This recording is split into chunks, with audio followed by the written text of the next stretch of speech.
विजयगढ़ किले का इतिहास महाभारत काल से जुड़ा हुआ है, लेकिन ये किला चंद्रकांता किले के नाम से ज्यादा जाना जाता है क्योंकि यहाँ बने रंग महल में एक जमाने में विजयगढ़ की राजकुमारी चंद्रकांता रहा करती थी। तो अलग अलग समय पर यहाँ पर बहुत से राजाओं ने निर्माण कार्य करवाया और अपने हिसाब से इस किले को बेहतर रूप देने की कोशिश की। तो कैमूर पर्वतमाला से घिरे हुए इस 400 फुट ऊंचे किले की जगह को किसी जमाने में विजयगिरी नाम से जाना जाता था और यहाँ एक समय में ऋषियों द्वारा तपस्या की जाती थी। तो ऐसा बताया जाता है कि चंद्रगुप्त मौर्य को जब मगध पर आक्रमण करना था तो उन्होंने अपनी सेना को इसी किले में विश्राम करवाया था। विजयगढ़ से लगभग 280 किलोमीटर की दूरी पर मगध पड़ता है, जो कि मौर्य वंश का साम्राज्य हुआ करता था और जो वर्तमान में बिहार राज्य में स्थित है। इसके अलावा विजयगढ़ के इस किले पर गुप्त वंश, गुर्जर प्रतिहार वंश, मुगल वंश और अंत में काशी नरेश चैत सिंह का भी राज रहा था। लेकिन मैं बता देता हूँ कि साल 1888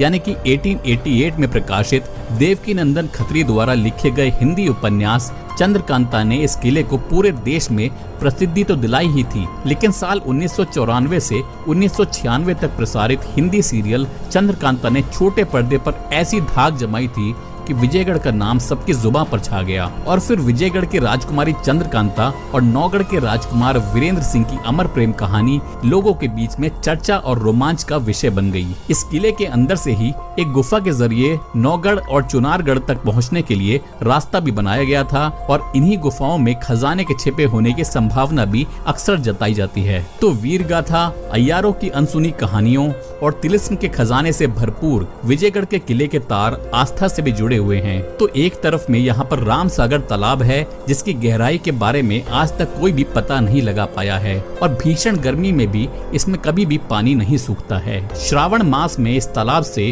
कावड़िए जल भरकर शिव द्वार में जलाभिषेक करने जाते हैं और यहाँ हर साल अप्रैल के महीने में एक मेला भी आयोजित किया जाता है। और वहीं दूसरी तरफ में अगर हम देखें तो मुस्लिम समुदाय के लोग यहाँ स्थित मीरान शाह बाबा की मजार पर दूर दूर से चादर चढ़ाने आते हैं। तो विजयगढ़ के